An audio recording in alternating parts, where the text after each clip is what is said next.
para de subir el tono a cuenta del presunto espionaje a líderes independentistas con el sistema Pegasus. La última es de Unidas Podemos. Contamos en Voz Populi que pide la cabeza de la ministra Margarita Robles para contentar a los socios independentistas, como por ejemplo a Esquerra Republicana. Además, también hablamos del patrimonio del rey. Contamos hoy que hay casi 40.000 personas en España con un patrimonio superior al del monarca, aunque eso sí, la cifra de algo más de 2,5 millones de euros que tiene Felipe VI tiene muchos matices que también vamos a contar en este programa. Y por último, como cada miércoles, el dardo de Arranz, en este caso, sobre la venta de Twitter a Elon Musk. Esto es Barra Libre, comenzamos.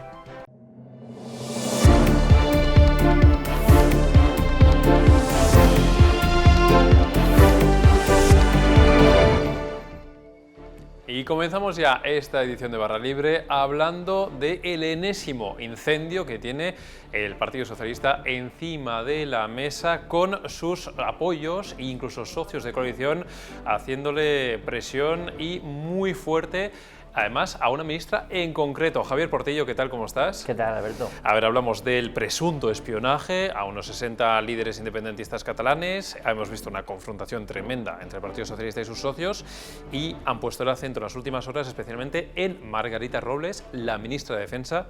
Piden su cabeza. Sí, directamente.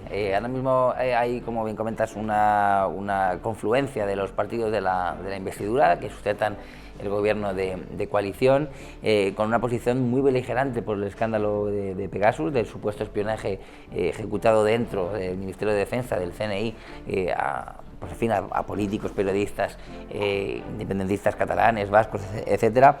Y lo cierto es que, bueno, pues en ese sector de los partidos de izquierda se tienen muchas ganas a Margarita Robles de hace tiempo, y en estos momentos lo que se busca es la caída de Robles. ¿Por qué? Bueno, porque digamos que es la única forma, esa, o bien la dimisión de altos cargos del CNI, es otra cosa que también se busca, pero especialmente la salida de Robles sería lo único que podría hacer reconducir o volver a introducir en el redil de los apoyos al gobierno a partidos como Esquerra Republicana, ¿no? Aunque Podemos también busca la salida de Robles, es cierto que, bueno, pues que Esquerra Republicana es el partido más beligerante y es el que más caro va a poner el apoyo a una cosa clave que rodea todo esto, que es el decreto de este jueves. Este jueves se convalida en el Congreso el decreto de medidas económicas de la guerra. El gobierno no tiene asegurados los apoyos en estos momentos, y Esquerra Republicana de momento está en el no. En el no, tan en el no o en la abstención, vaya, en no apoyar este decreto, que considera que, bueno, pues que es más asfixiante espiar que votar en contra de ese decreto. Bueno, tú lo estás diciendo y es una de las cosas más llamativas. Está Esquerra Republicana, que es de los partidos más beligerantes, evidentemente, en este asunto, pero nos encontramos también con que Unidas Podemos tampoco se queda muy atrás en contra de Margarita Robles. Ahí se nota también en parte, no sé si lo ves tú también, esas viejas rencillas de otros tiempos que también a la ministra de Defensa, en fin, pues le han generado esa rivalidad con estas dos formaciones. Sí, totalmente. De hecho, este mismo martes, a primera hora, quien ya empezó atacando y disparando muy fuerte a Yolanda Díaz, sin ser oficialmente ya nada en Podemos, pero siendo el referente del partido y el que marca su estrategia y su guía, es Pablo Iglesias. Pablo Iglesias en Twitter ya vino a decir que la situación de Margarita Robles es insostenible. Claro, es llamativo que empiece Iglesias este disparo a Robles, porque precisamente ambos tuvieron un serio encontronazo cuando Robles impidió la entrada de Pablo Iglesias, que la vicepresidencia segunda que él ostentaba entonces tuviera sitio en la Comisión de Asuntos de Inteligencia, ¿no? Finalmente Sánchez resolvió a favor de Unidas Podemos y consiguió que Pablo Iglesias se sentara ahí para manejar algunos secretos del CNI. Pero bueno, es cierto que Podemos lleva tiempo queriendo también tumbar a Robles porque se tienen muchas ganas. De hecho, Ione Belarra, la ministra de Derechos Sociales, llegó a llamarla la ministra del IBEX, ¿no? Entonces, bueno, de hecho también tuvieron otro roce en enero cuando Robles se ofreció a España a la OTAN para enviar buques y cazas cuando Rusia aún no había invadido Ucrania, y bueno, Podemos saltó en contra de ella como si fuera la ministra de la guerra, ¿no? Entonces, bueno, hay ganas y Podemos también está apretando para ver si cae Robles finalmente. Muy Bueno, y luego estamos hablando por una parte aquí de los apoyos del gobierno, su socio de coalición, de sus apoyos como Esquerra, Bildu, etcétera, pero luego tenemos otro asunto que también ha enfadado y mucho, en este caso la oposición, al Partido Popular, a Ciudadanos, a Vox, como es hacer partícipe a Esquerra y sobre todo a Bildu de los secretos oficiales, de esta especie de fórmula para meterles ahí dentro. Sí, porque digamos que esa ha sido la segunda parte que conocimos este martes de los esfuerzos del gobierno y del lado socialista en concreto para aplacar los ánimos de vendetta que tienen en Esquerra Republicana por el tema del Pegasus, ¿no? ¿Qué ha hecho Bolaños, que es el ministro de la Presidencia? Bueno, pues lo primero que hizo fue viajar a Barcelona y decir que iba a meter al CNI a un control, a someter al CNI a un control, y que iba a abrir la posibilidad de que se desclasificaran documentos secretos para que los partidos independentistas pudieran ver, ¿no? Cuál era el nivel de implicación del Estado en este supuesto espionaje. Esa es la primera parte, pero es que la segunda, que como digo la conocimos este martes, pues ha sido directamente abrir la puerta a que se constituya la Comisión de Fondos Reservados y Secretos Oficiales, que está se constituir en el Parlamento, en vez de con una mayoría de dos tercios, 210 diputados, con una mayoría absoluta.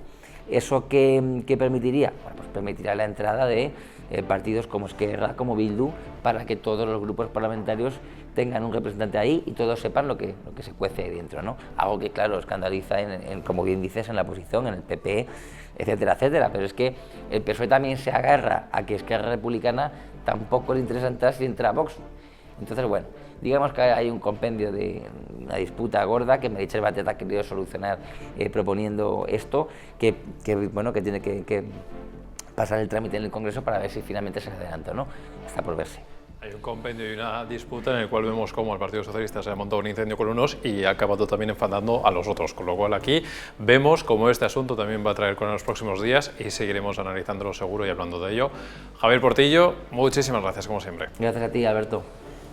Y cambiamos de asunto porque uno de los temas que más ha dado que hablar en estos últimos días ha sido el del patrimonio de Felipe VI, que ha dado a conocer Casa Real esta semana justo antes de que el gobierno haya aprobado ese decreto para tratar de mejorar la transparencia en torno a las cuentas del monarca. Queremos hablar de este asunto con nuestra compañera Mercedes Serrayer. ¿Qué tal, Mercedes? ¿Cómo estás? Hola, ¿qué tal? Porque, Mercedes, tenemos unas cifras en las cuales hay todo tipo de matices que introducir y que hemos ido estudiando a lo largo de las últimas horas. Felipe VI tiene un patrimonio declarado de algo más de 2,5 millones de euros. Esto para empezar, con respecto a otras grandes fortunas españolas, otros grandes patrimonios, ¿en qué escalafón más o menos le situamos? Bueno, pues mira, si miramos el impuesto sobre el patrimonio, hay unos 40.000 contribuyentes que están por encima, más o menos en esa cantidad, y sobre todo por encima, de unos 200.000. Pero es que la media declarada por estos contribuyentes es de 3,4 millones de euros, o sea que están por encima. Pero luego hay otro parámetro. Luego las comunidades, aunque en Madrid el impuesto está bonificado al 100%, los contribuyentes sí que tienen que declararlo.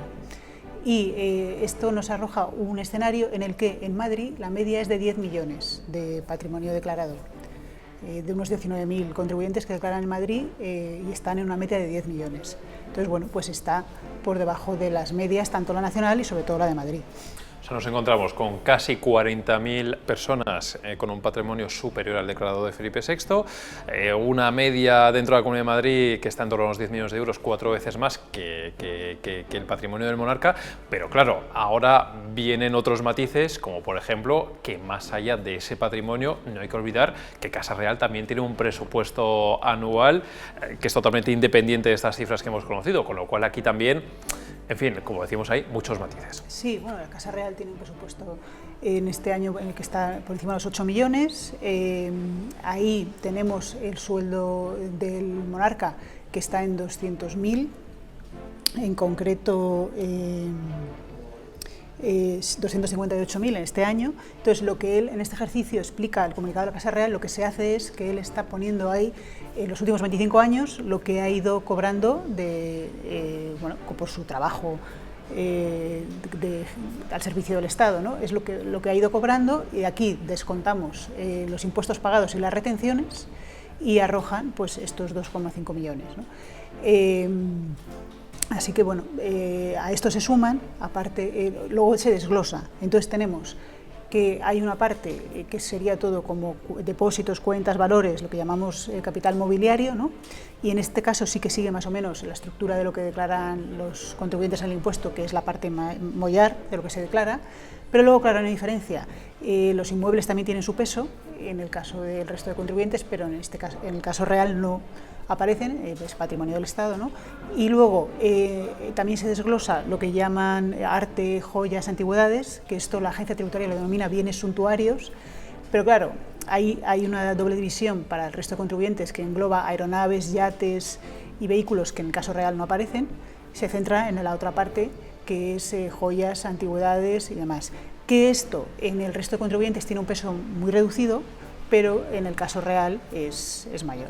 Claro, y ahora vamos con esa última ronda de matizaciones que estamos haciendo también, pues contribuyendo a esa transparencia también de las cuentas de Casa Real, porque resulta, estás contando que el monarca pues no tiene aviones, no tiene yates, no sé qué, no tiene tampoco bienes inmobiliarios, no tiene tampoco casas por ahí, por allá, pero lo que sí que es cierto es que sí que goza luego de otro tipo de privilegios más allá de presupuesto de Casa Real y de ese patrimonio suyo personal de 2,5 millones de euros.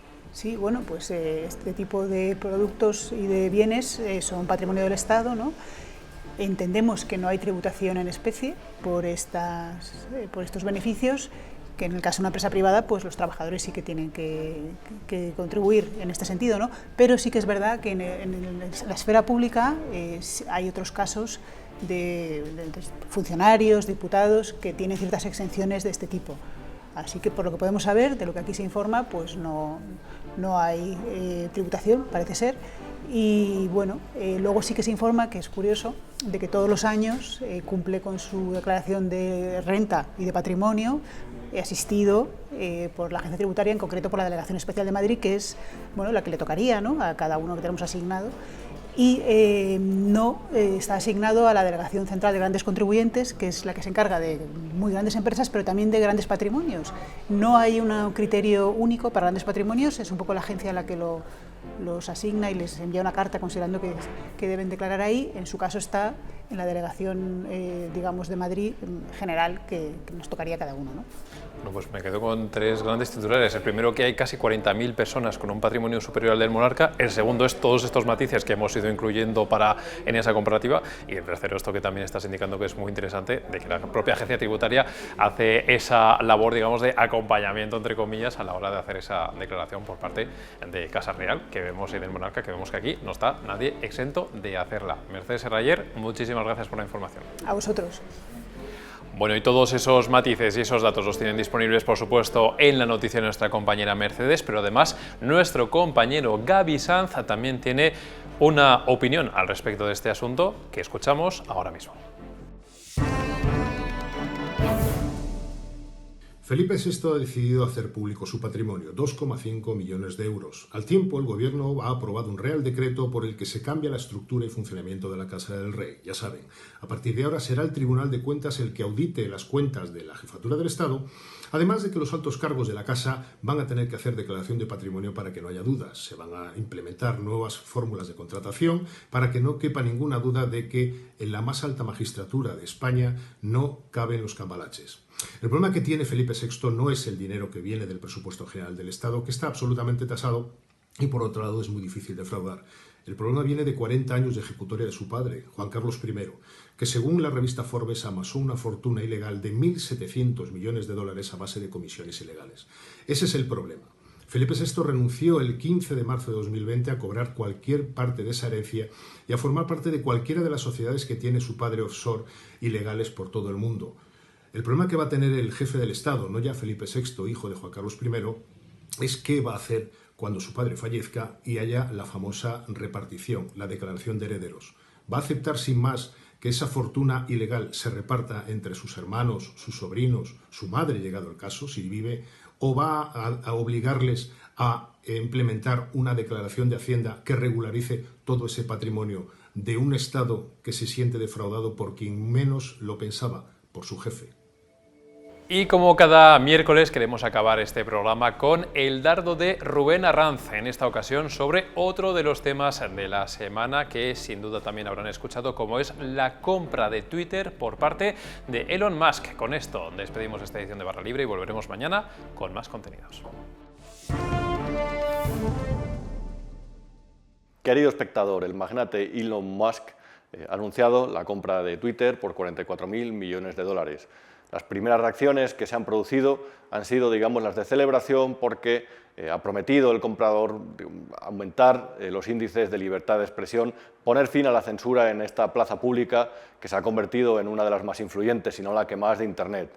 Digamos, en el medio de comunicación o en el medio que más información alberga o que un mayor número de información que no mejor alberga, mejor dicho.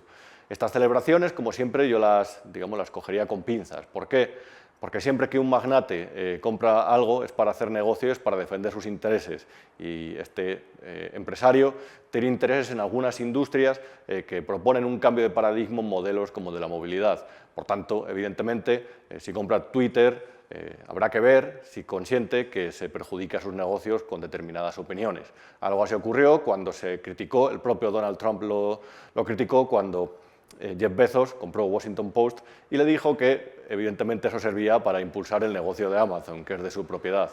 Tenemos como cierta tendencia a deslumbrarnos con la tecnología, con estas grandes corporaciones billonarias tecnológicas que al final también defienden sus intereses y que es verdad que dan correo gratuito, dan diferentes servicios de almacenamiento gratuito y que ofrecen, por ejemplo, selecciones de noticias para sus clientes en base a sus intereses, en base a algoritmos, pero que también tienen intereses, también tienen una línea editorial y esos evidentemente nunca los van a pisotear. Me llama en cualquier caso la atención que después de tanto tiempo y tantas experiencias negativas por parte de estas empresas, todavía haya quien solamente vea los beneficios de la tecnología y que no advierta que detrás de estas operaciones de filántropos, de magnates, de empresarios, hay unos intereses que también evidentemente no van a permitir la libertad de expresión total. Somos quizás demasiado inocentes todavía en eso y quizás habría que desarrollar callo para evitar una de las cosas que más duele en la vida, que es la decepción. Pero bueno, querido espectador, lo que siempre le digo, esto es lo que hay.